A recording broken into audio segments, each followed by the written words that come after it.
Hello दोस्तों, नमस्कार, good morning. मैं राकेश कुमार, बायोलॉजी लेक्चरर, स्वागत करता हूं आपका आपके सबसे पसंदीदा लोकप्रिय एजुकेशन चैनल आर के बायोलॉजी क्लासेज सीकर में।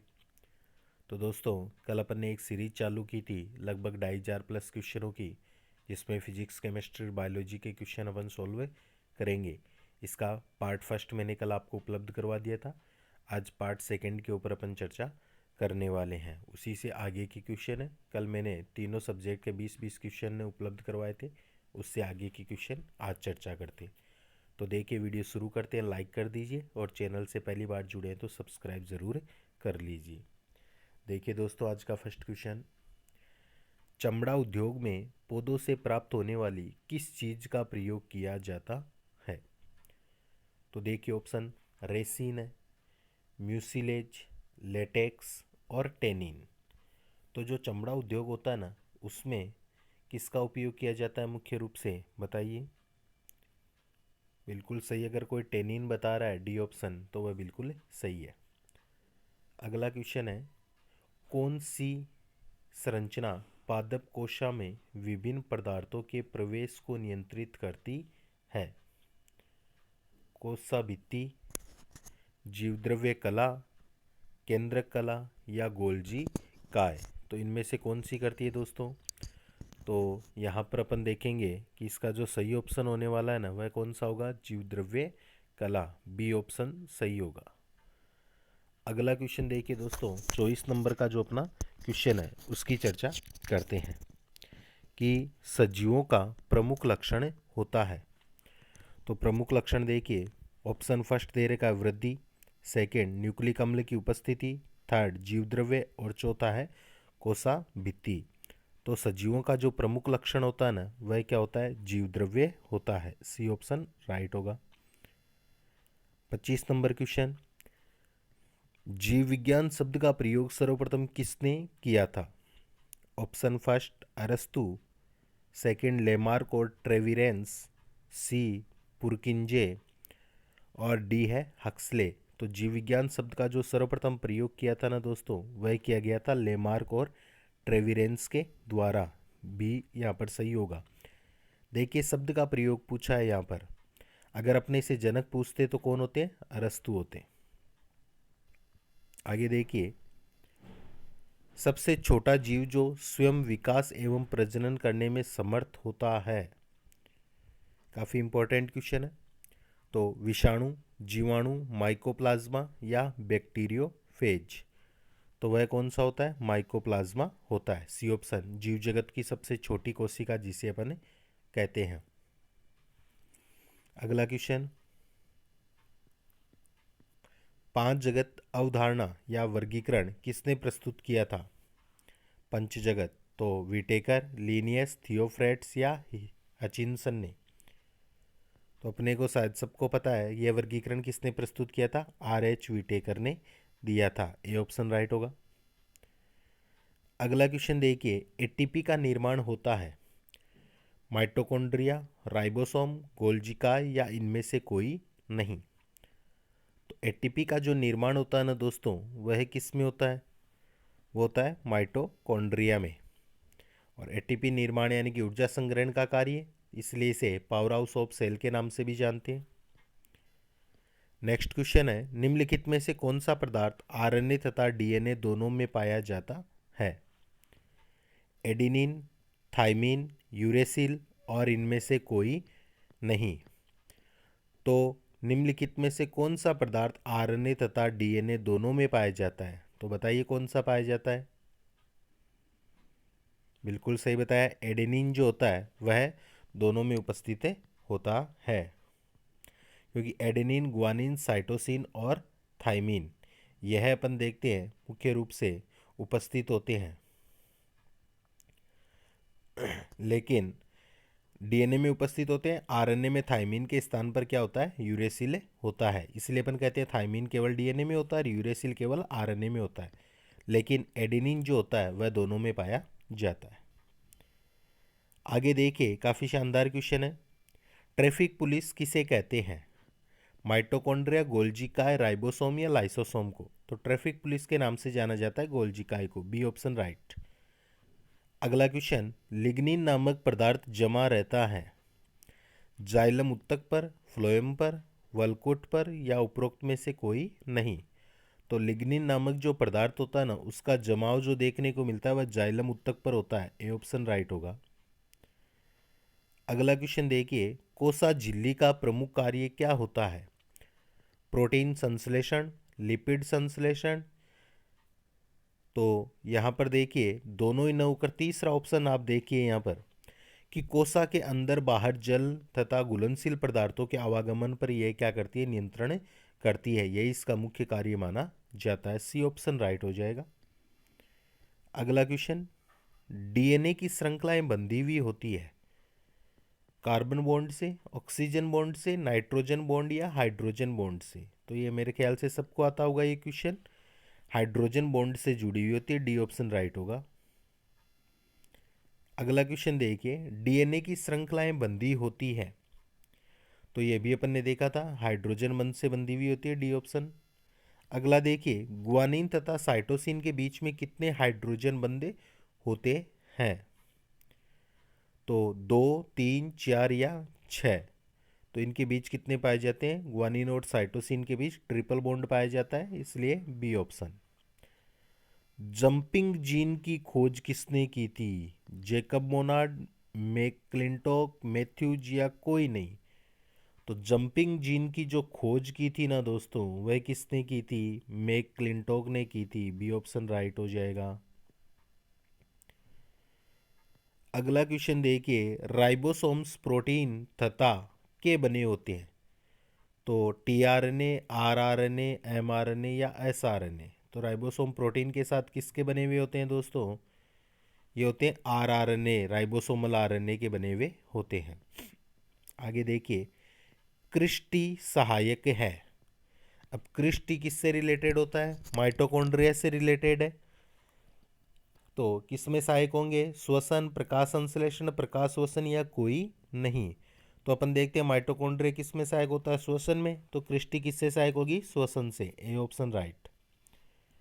अगला, परख नली में डीएनए का संश्लेषण किसने किया था?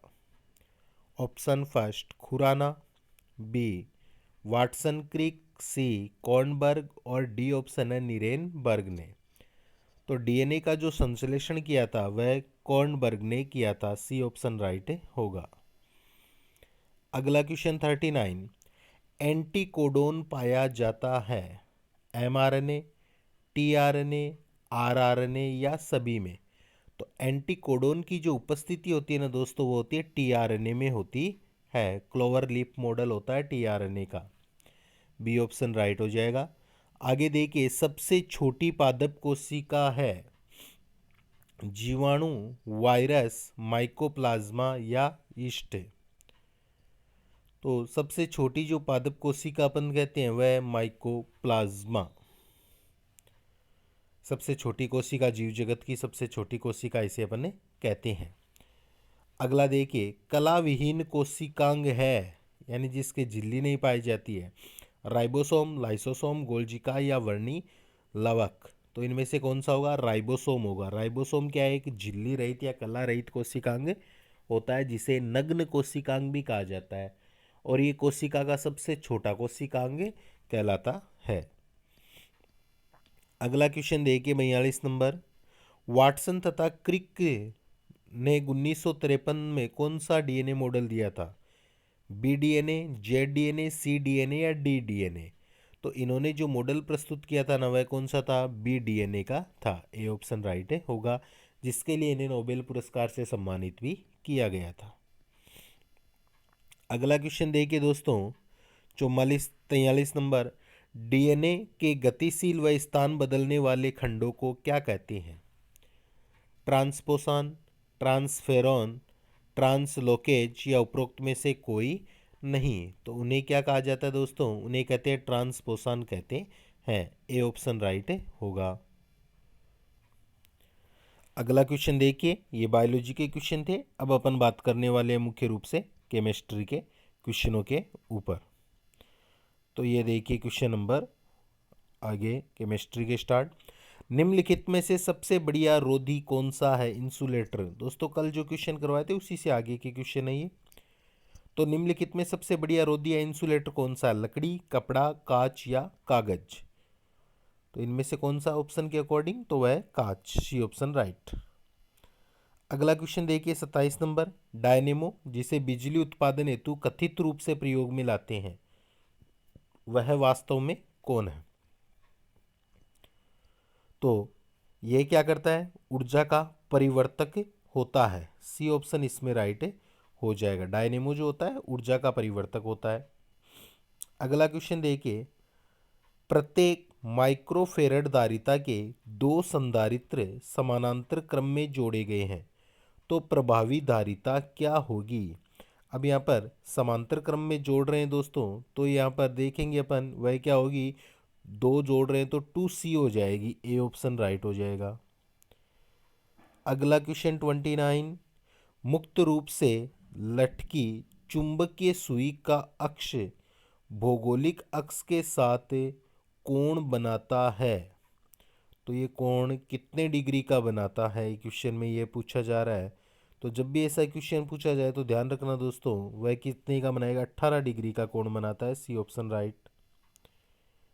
नेक्स्ट, एक मकान में दो बल्ब लगे हुए हैं, उनमें से एक दूसरे से अधिक प्रकाश देता है, एक है ना वह दूसरे से ज़्यादा प्रकाश देता है, तो निम्न में से कौन सा कथन सही है?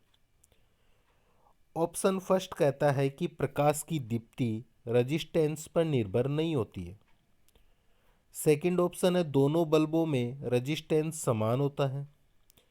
सी ऑप्शन कहता है कि अधिक प्रकाश वाले बल्ब में रजिस्टेंस अधिक है।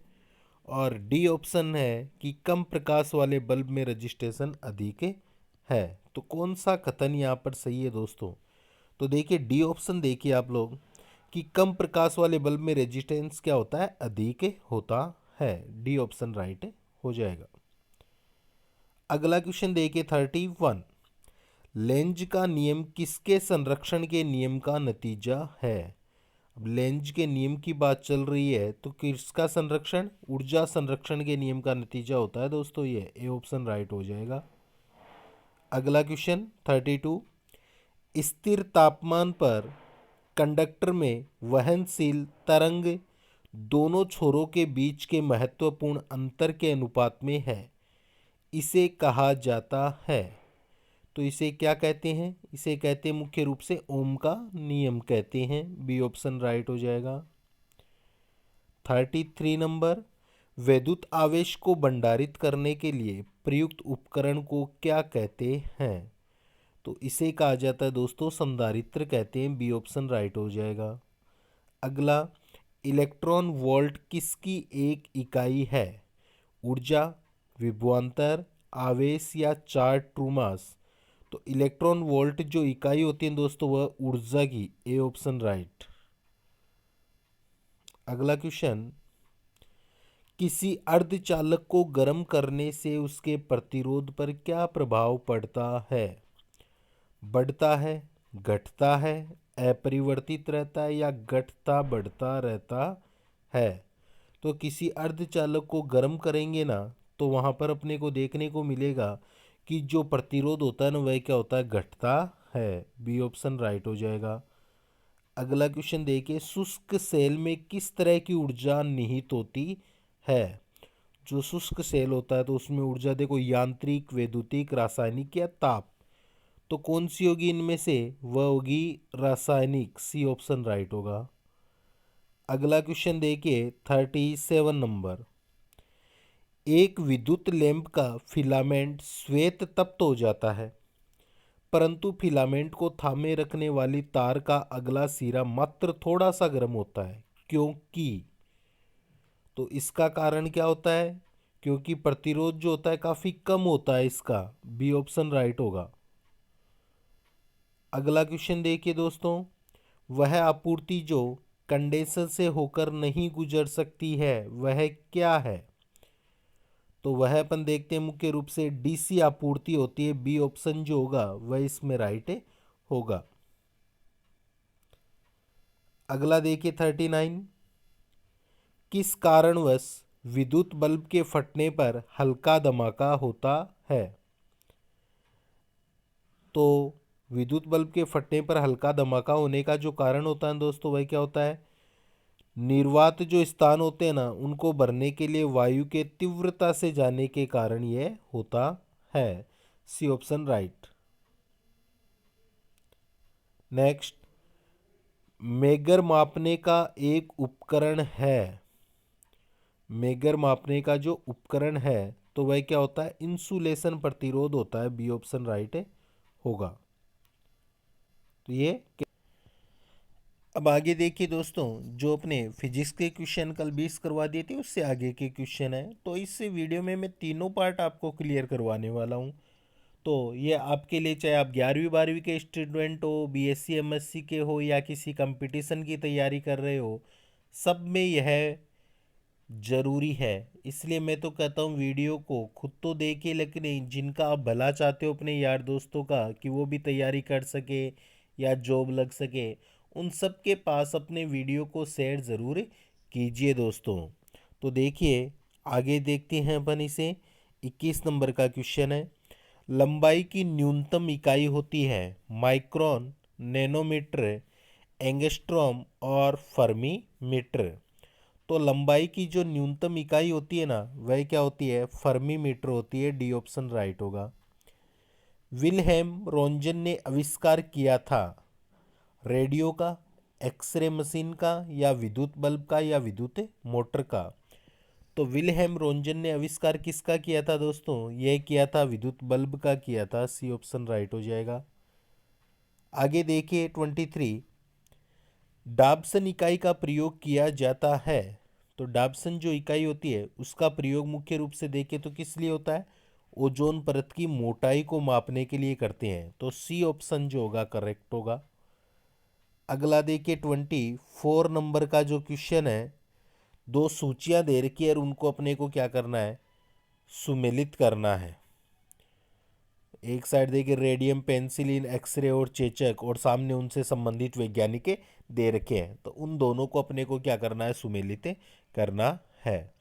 तो अब देखिए यहाँ पर कि रेडियम है, तो रेडियम में किससे रिलेटेड है मैडम? में क्यूरी से। पेंसिलिन के खोजकर्ता की अगर अपन बात करते हैं तो वो कौन है? अलेक्जेंडर फ्लेमिंग है। एक्सरे की अगर अपन बात करते हैं तो उससे रिलेटेड डब्ल्यू रॉन्टजन है। और चेचक की बात करते हैं तो एडवर्ड जेनर है। तो इसका सही ऑप्शन क्या हो जाएगा? ए ऑप्शन राइट होगा। अगला क्वेश्चन देखिए। पायरोमीटर निम्नांकित में से नापने के लिए प्रयोग में लाया जाता है। तो पायरोमीटर से क्या मापते हैं दोस्तों?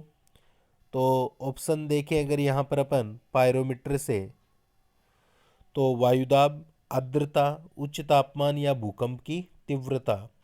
तो पायरोमीटर से क्या मापा जाता है दोस्तों? पायरोमीटर से अपन मापते हैं मुख्य रूप से उच्च तापमान। C option right. अगला क्वेश्चन देखिए 26 नंबर। पारिस्थितिक दबाव की इकाई क्या होती है? बार, नॉट, जूल, या ओम। तो एटमॉस्फेरिक जो प्रेशर होता है उसकी इकाई की अगर अपन बात करते हैं ना दोस्तों, तो ध्यान रखना हमेशा ये क्वेश्चन बार बार एग्जाम में पूछा जाता है। इसकी इकाई होती है बार। A option right.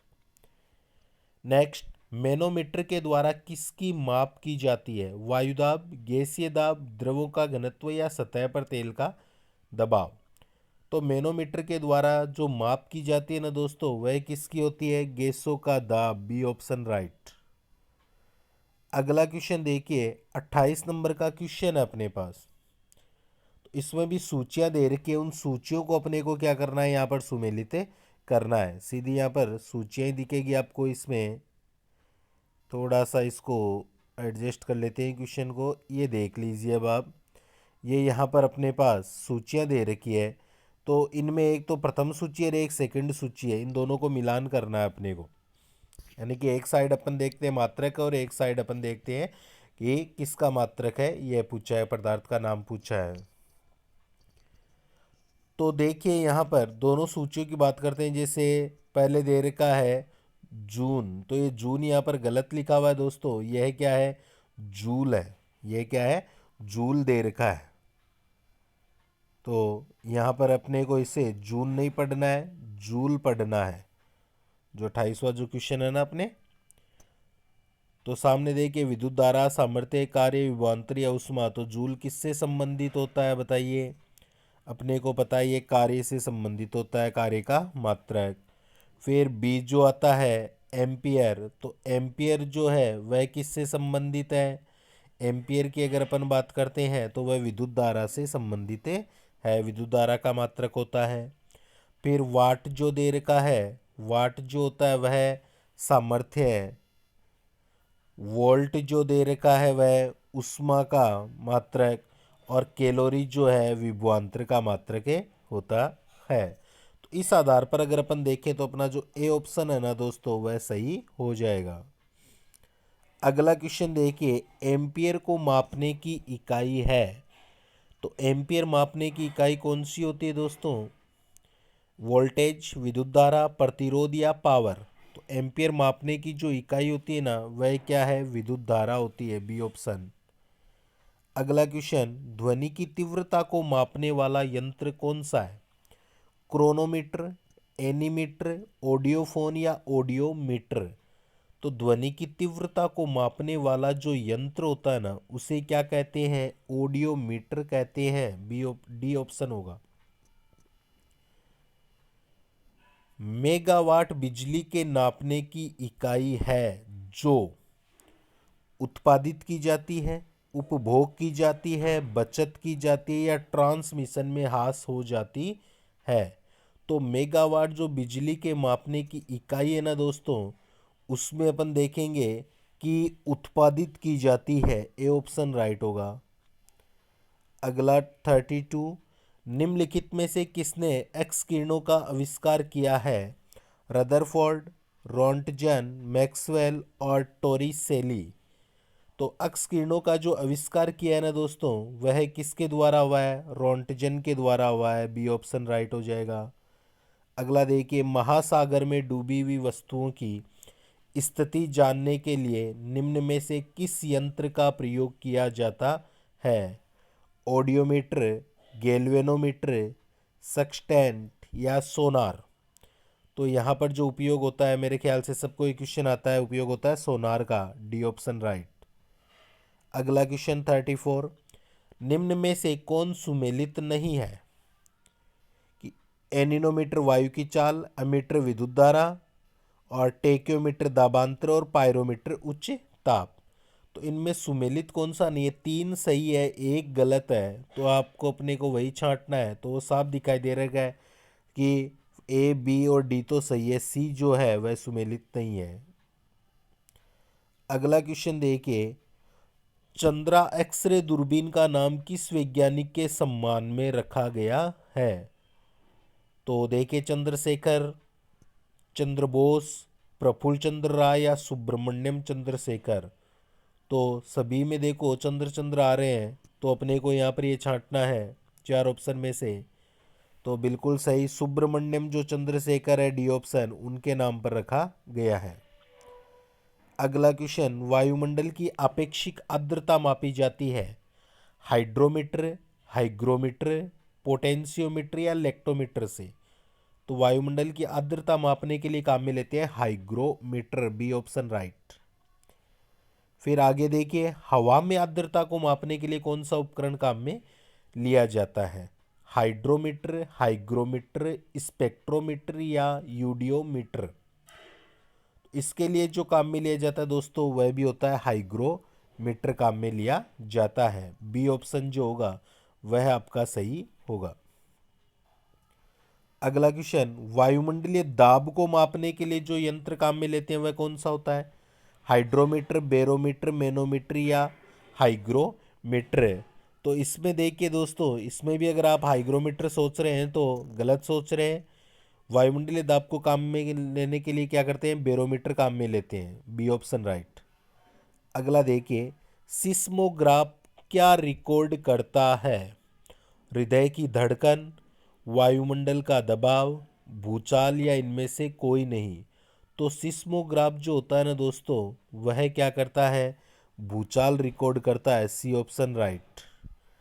अगला देखिए 40 नंबर, वायुमंडलीय दाब मापा जाता है बैरोमीटर, हाइड्रोमीटर, हाइग्रोमीटर या नैनोमीटर से।